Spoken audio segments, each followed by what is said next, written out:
Namaste, my name is Dr. Shantala Murthy. I am a consultant pediatrician and a lactation consultant at Kharder, Navi Mumbai. I am also a proud executive body member of IAP Navi Mumbai.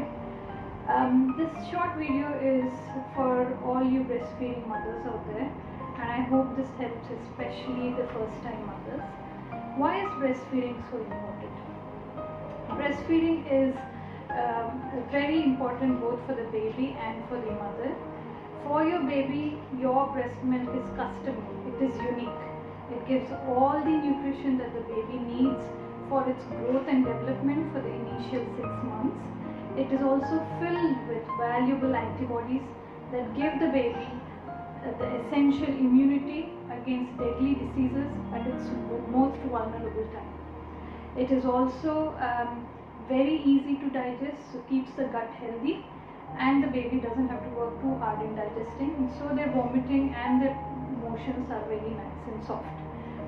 For a mother, it helps you to get back to your pre-pregnancy weight much quicker, and in this era of hyper competitiveness, there are multiple studies out there that show that breastfed babies have a higher IQ and so have a higher chances of succeeding in whatever they want to do.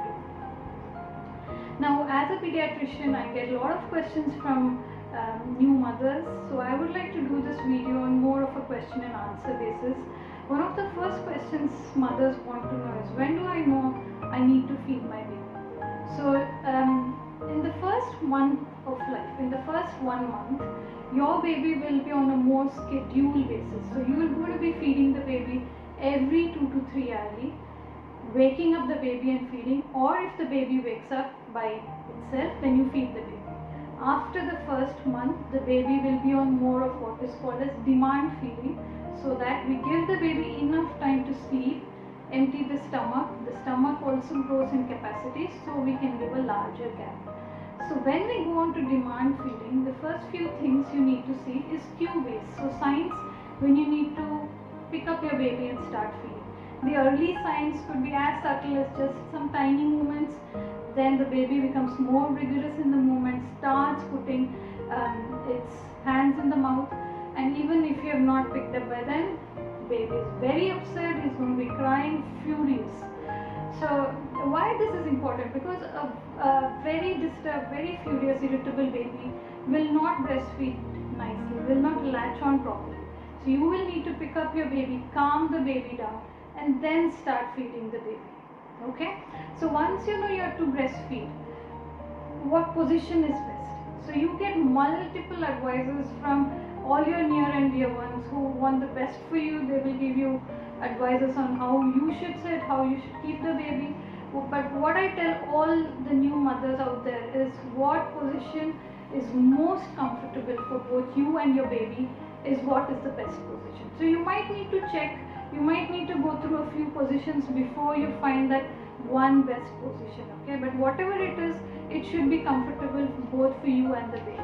So before you pick up the baby, what you need to make sure is your back should be well rested.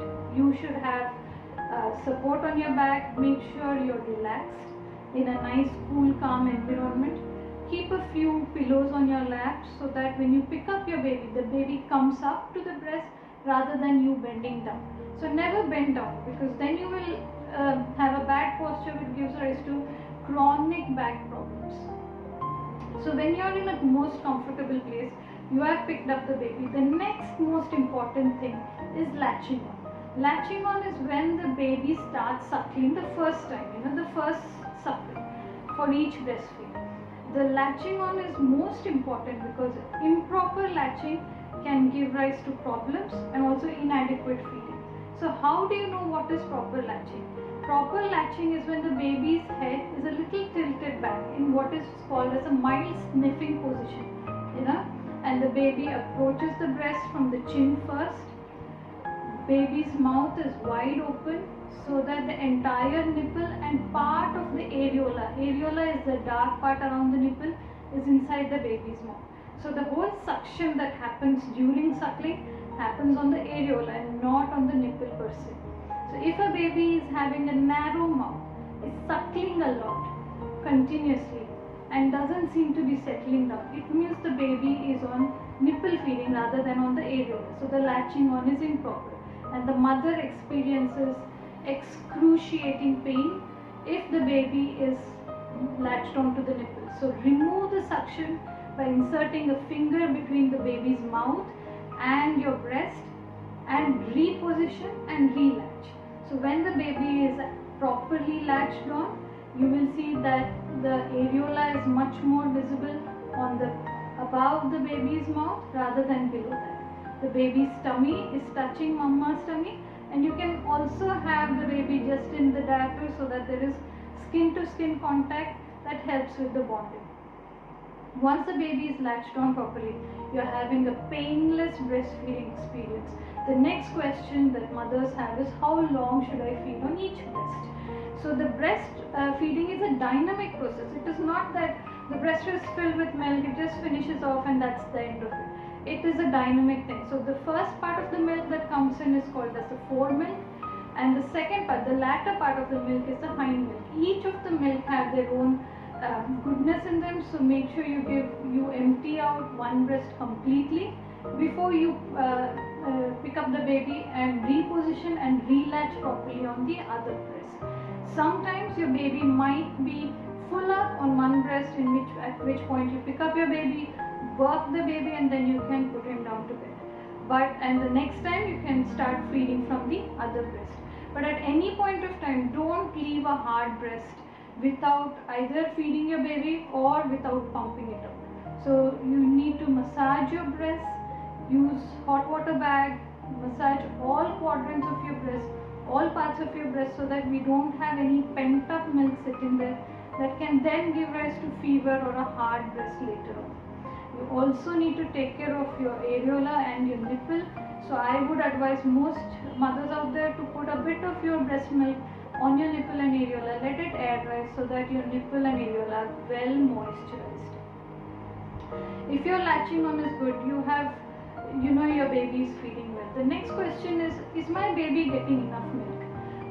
You know by two or few things, okay? So for a mother, if you're feeding on one breast, the other breast has a natural letdown. So you have leaking of milk from the other breast. That means you're getting enough milk. If once your baby is more than a week old, the baby should be passing urine 8 to 10 times in a day. So you will have 8 to 10 wet nappies in a day. That means your baby is well fed. But the same rule does not apply to pooping. So your baby can pass stool with every feed, or your baby may not pass stool for 10 days. In a breastfed baby, both of these are very well acceptable. If your baby is feeding well, tummy is soft, even a pooping schedule of once in 10 days or once in a few days is absolutely acceptable. So, and for us as pediatrician, what we take mainly is weight gain. So we expect a weight gain of 25 to 35 grams in a day after the first 10 days of age. And once we know that this is happening, then absolutely your breast milk is enough. We don't need to give extra milk, we don't need to give a bottle, and definitely no formula for this. So we have covered and the most important thing is to make sure that the baby is also swallowing milk. You can see it and visually you can hear it, and the baby is much more relaxed after the feed and can even go back to sleep for 2 to 3 hours at a stretch. The other question we get as pediatrician is what kind of diet a mother needs to be on. This is extremely important, that mothers need to be on their normal diet. There is no need to restrict anything, but always increase your veggies and fruits, and most important is to drink water as much as you can, because your milk is mainly water. If you are not drinking enough water, then your milk will dry. Please don't drink plenty of milk to get more milk. That doesn't work that way. You have to drink a lot of water. Milk intake by the mother can be 1 or 2 glasses in a day.